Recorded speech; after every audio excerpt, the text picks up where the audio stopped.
যদি খালি মাথার মধ্যে নেন যে ফেরাউনের সময় যে পিরামিডগুলো কিভাবে তৈরি হলো, আপনার মাথা ঘুরে যাবে। এখনও আমরা এটা মিস্টেরিয়াস, মানুষ বের করতে পারছে না কিভাবে তৈরি হলো। আমরা তো বলি এখন গণিতের যুগ, খুব এগিয়ে যাওয়ার যুগ। এত সহজ ছিল না এই পিরামিডের গাণিতিক ক্যালকুলেশন মেলানো। গত লেকচারে বলেছিলাম যে বিশ্বের সবচেয়ে বড় বড় সেক্টরগুলো, যেমন অ্যালগোরিদম, যেটা ছাড়া আপনি এই বিশ্বের কোনো ডিজিটাল বিষয় করতে পারতেন না, এটা আসছে মুসলিমদের হাত থেকে। এই যে জাহাজ শিল্পের কথা বলেন, এক্সপোর্ট ইম্পোর্ট পুরোটাই কলাপস করতো জাহাজ শিল্প না থাকলে। এটা এসেছে নূহ আলাইহিস সালামের হাত দিয়ে। বিশ্বের ইতিহাসে এর আগে কোনো নৌযান তৈরি করা হয় নাই, হয়েছে? হয় নাই। এই যে আমরা বলি যে কেমিস্ট্রির কথা, জাবর ইবনে হাইয়ানের নাম শুনেছেন কিনা? কেমিস্ট্রির যে পর্যায় সারণীর মূল তত্ত্ব তিনি দিয়েছেন। ভূগোল, এই ভূগোলের জিওগ্রাফিক্যাল ম্যাপসগুলো মুসলিমরা দিয়েছে। মেডিকেল সায়েন্সের কথা বলেন, ইবনে সিনার বইগুলো পড়ে দেখেন, ওগুলো ছিল বেসিক বই। আপনি পাটিগণিতের কথা বলেন, বীজগণিতের কথা বলেন, সবগুলো তাদের। এই যে আমাদের অ্যাস্ট্রোনমি, জ্যোতির্বিদ্যা, এগুলো মুসলিমদের হাতে। বিশ্বের এমন কোনো সেক্টর নাই জ্ঞানের, ফিলোসফি। এই যে আপনি রাজি রাহিমাউল্লাহ তার বইগুলো পড়ে দেখেন, ইমাম গাজ্জালির বইগুলো পড়ে দেখেন, ফিলোসফির মূল থটসগুলো তারা দিয়েছিলেন। এখন কি হয়েছে, এগুলোকে সরিয়ে দিয়ে আমরা পশ্চিমা দর্শনগুলো চর্চা করি যেহেতু, আর সবাইকে গিলানো হচ্ছে এগুলোই সভ্যতা, এর বাইরে কোনো সভ্যতাই ছিল না। যে সভ্যতা এখনো ছেলে ছেলেতে বিয়ে করে, এরা মানুষকে সভ্য বানাতে চায়। দুর্ভাগ্য এখানে, ওরা এখনো ছেলে ছেলে বিয়ে করে এবং বলে যে এটা হচ্ছে বাক স্বাধীনতা, ব্যক্তি স্বাধীনতা, বাক স্বাধীনতা, ব্যক্তি স্বাধীনতা।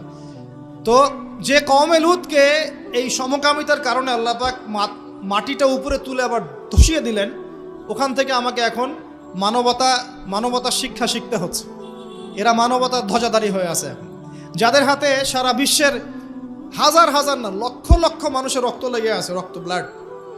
এবং এই ব্লাডগুলো ইনোসেন্ট মানুষের ব্লাড, নিষ্পাপ মানুষের ব্লাড, নিষ্পাপ শিশুদের ব্লাড লেগে আছে। ওদের কাছে আমাদের শিখতে হচ্ছে এখন যে মানবতা কাকে বলে। এর চেয়ে দুঃখের আর কি আছে মুসলিমদের জন্য? যারা সারা বিশ্বে সুদ খাওয়াচ্ছে মানুষকে, ওদের কাছে শিখতে হচ্ছে যে অর্থনীতির প্রোগ্রেস কেমন করে হবে। কথা বুঝতে পারেন না হয়তো, বুঝবেন ইনশাল্লাহ একদিন। তো আসলে বিষয়টা এমন না, বিষয়টা হচ্ছে যে ইসলাম আল্লাহ পাক দিয়েছেন প্রাচীন কাল থেকেই, এবং আধুনিক পর্যন্ত ইসলাম আছে। এর বাইরে কিছু মতবাদগুলো চলছে, এগুলোকে আমরা ইসলামের সাথে গুলিয়ে ফেলেছি আর কি। কারণ এগুলোর বাহ্যিক চাকচিক্য আছে, দেখে মনে হয় যে বস্তুবাদী সভ্যতা, mills and factories and finance, economic sector অনেক স্ট্রং, অনেক মিলিটারি পাওয়ার, পারমাণবিক ওয়েপেন্স, এগুলো দেখলে মানুষের চোখ ধাঁধিয়ে যায়, মনে হয় যে বাপরে বাপ কি একটা অবস্থা, তাই না? এটা বিগত জাস্ট 200 বছরের হিস্ট্রি। এর আগ পর্যন্ত আপনি যা দেখবেন সবই ইসলাম। লাস্ট 200 বছরে কি হয়েছে? লাস্ট 200 বছরে আমরা আমাদের খিলাফা হারিয়ে ফেলেছি। মুসলিম যুবকরা নামাজ ছেড়ে দিয়েছে, সুন্নত ছেড়ে দিয়েছে, কোরআন থেকে আমরা দূরে সরে আসছি। ইসলামের দায়িত্ব দিয়ে দিয়েছি শুধু আলেম ওলামার কাঁধে, তারাই ইসলাম পালন করবে, আমরা এর মধ্যে নাই। ঠিক আছে? আমাদের মা বোনরা পর্দা ছেড়ে দিয়েছে, হাজরার মতো স্ত্রী নাই ঘরে, ইসমাইলের মতো সন্তান হচ্ছে না, ইব্রাহিমের মতো পিতা নাই, সন্তান হচ্ছে না। বস্তুবাদী, সারা জীবন দুনিয়া নিয়ে ব্যস্ত, বাড়ি গাড়ি, টাকা করে, স্ট্যাটাস, দ্যাটস অল। আমাদের এখন চিন্তা ভাবনা এরকম। যুবকরা দেখবেন যে ফিফা টিফা নিয়ে পড়ে আছে, নেইমার মেসি নিয়ে পড়ে আছে। ওদের চিন্তাই নাই যে আল্লাহ পাক যে তাকে পৃথিবীতে পাঠিয়েছেন দিনটা প্রচার প্রসার প্রতিষ্ঠা করার জন্য, ফিকিরই নাই। তো কেন হবে না আমাদের অবস্থা এখন এমন, সেটা বলেন। কত পার্সেন্ট মানুষ দেখাবেন নামাজ পড়ে 5 ওয়াক্ত? কত পার্সেন্ট মুসলিম দেখাবেন যে কোরআনটা বিশুদ্ধ করে তেলাওয়াত করতে পারে? যে জাতি কোরআন তেলাওয়াত করতে পারে না, ওই জাতি বিজয় পাবে নাকি? একটা বই লিখে আছে, একটা কমন মানে একটা ফেস, অনেক বই দেখেছি, একটা বই দেখলাম সেদিন যে অমুসলিমদের ব্যাপারে বলা হচ্ছে তারা হচ্ছে একটা ওর্স্ট জিনিস, মানে যেটা একটা খারাপ জিনিস, এর সফল প্রচারক। আর মুসলিমদের ব্যাপারে বলা হচ্ছে মুসলিমরা একটা সুপিরিয়র একটা জিনিস তাদের কাছে আছে, মানে ইসলাম, এর ওর্স্ট প্রচারক, মানে খারাপ প্রচারক। মানে বোঝাচ্ছে যে ইসলাম আমাদের কাছে আছে না সবচেয়ে পিওর একটা জিনিস, এই পিওর জিনিসটার সবচেয়ে খারাপ প্রচারক আমরা, আর ওদের কাছে আছে নোংরা জিনিস, ওই নোংরা জিনিসগুলো সেরা প্রচারক ওরা। উল্টা, আমি বুঝতে পারছি না মনে হয়। যত মতাদর্শ প্রচার করছে বস্তা পচা দর্শন, সব বস্তা পচা দর্শন, কিন্তু ওগুলোর খুব সফল প্রচারক তারা। আর আমাদের কাছে কোরআন সুন্নাহ আছে না, অভ্রান্ত সত্যের উৎস, আমরা এগুলোর প্রতিষ্ঠায় কিন্তু ততটা অগ্রগতি সাধন করতে পারি নাই। বাস্তব কথা, যা হচ্ছে এটা প্রয়োজনের তুলনায় নিতান্তই কম। যেদিন প্রয়োজন পূরণ হবে সেদিন ইনশাআল্লাহ অটোমেটিকলি আল্লাহ পাকের জমিনে দিন প্রতিষ্ঠা হয়ে যাবে ইনশাআল্লাহ। আর দিন প্রচার আর প্রতিষ্ঠা এক জিনিস নয়। প্রচার মানে হচ্ছে আপনি নামাজ পড়ছেন, প্রচার হচ্ছে সুন্দর, মাশাআল্লাহ, কিন্তু আপনি সব দিক থেকে শক্তিশালী নন, তাই বিশ্বের অন্য সভ্যতা আপনার উপর চাপ খাটিয়ে নামাজের স্বাধীনতাও হরণ করতে পারে। এর নাম হচ্ছে ক্ষমতা। এই ক্ষমতা ওদের হাতে আছে, আমাদের হাতে নাই।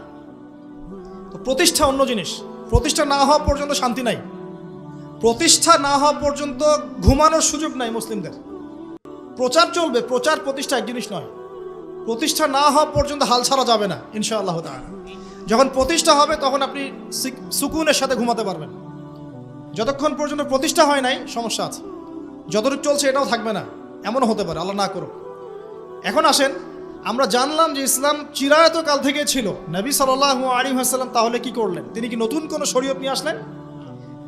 হ্যাঁ, তিনি শরীয়ত নিয়ে এসেছেন ঠিকই, কিন্তু তিনি মানে নতুন কোনো ধর্ম প্রবর্তন করেন নাই। আমাদের একটা ভুল আছে কনসেপ্ট। আমরা বলি ইসলাম ধর্মের প্রবর্তককে নিচে লেখা থাকে সাধারণ জ্ঞান বইয়ে মুহাম্মদ সাল্লাল্লাহু আলাইহি ওয়াসাল্লাম। তা মুহাম্মদ সাল্লাল্লাহু আলাইহি ওয়াসাল্লাম কি ইসলাম নতুন করে প্রবর্তন করেছিলেন? বরং নতুন করে তিনি শরীয়তটা প্রচার করেছেন। তিনি কি লা ইলাহা ইল্লাল্লাহের দাওয়াত ছাড়া অন্য কোনো দাওয়াত দিয়েছেন? আর নূহ আলাইহিস সালামও তো লা ইলাহা ইল্লাল্লাহেরই দাওয়াত দিয়েছেন। আদম আলাইহিস সালাম কিসের দাওয়াত দিয়েছেন? লা ইলাহা ইল্লাল্লাহ। প্রত্যেক নবী কিসের দাওয়াত দিয়েছেন? ফেরাউনের সামনে মূসা কি বলেছেন? আল্লাহ ছাড়া কোনো ইলাহ নাই, তুমি তার ইবাদত করো, তাই না? তাহলে প্রত্যেক নবী লা ইলাহা ইল্লাল্লাহের দাওয়াত দিয়েছেন। নবী সাল্লাল্লাহু আলাইহি ওয়াসাল্লামের সময় এটাকে রিফর্ম করা হয়েছে, মানে শরীয়তটাকে নতুন নবায়ন করা হয়েছে। তো নবী সাল্লাল্লাহু আলাইহি ওয়াসাল্লামের শরীয়ত আসার পর আগের শরীয়তগুলো চলবে কিনা? চলবে?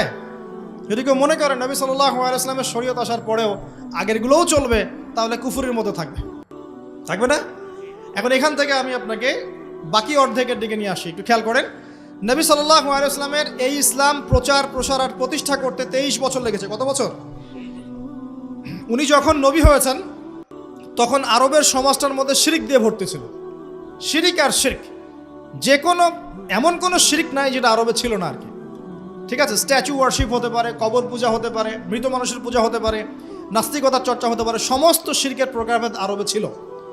ওই সময়ে সুদের প্রচলন ছিল, ইকোনমিক সেকশনে মানুষ সুদ খাইত। ওই সময় মদ ছিল, মদ মানুষ অ্যাভেলেবল মদ পান করত। নারীর অবমাননা ছিল, মেয়েদেরকে খুব একটা মূল্যায়ন করা হতো না। আর গোত্রীয় হানাহানি ছিল, মানে গোত্রে গোত্রে হানাহানি। একটু অবজার্ভ করেন, এই 5টা সমস্যা কি এখন নাই? এখনকার বিশ্বে নাই।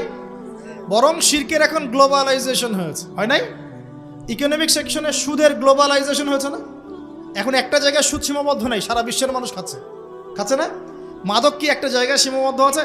না, সারা বিশ্বের মানুষ খায়, ছড়িয়ে দেওয়া হয়েছে। ছড়িয়ে সীমান্ত অঞ্চলগুলোতে গিয়ে দেখবেন দেধার সে মাদকের প্রবেশ হচ্ছে, হচ্ছে না? খাচ্ছে কারা? এই যে নেইমার আর মেসির ফলোয়ার যারা, ওরা খাচ্ছে না?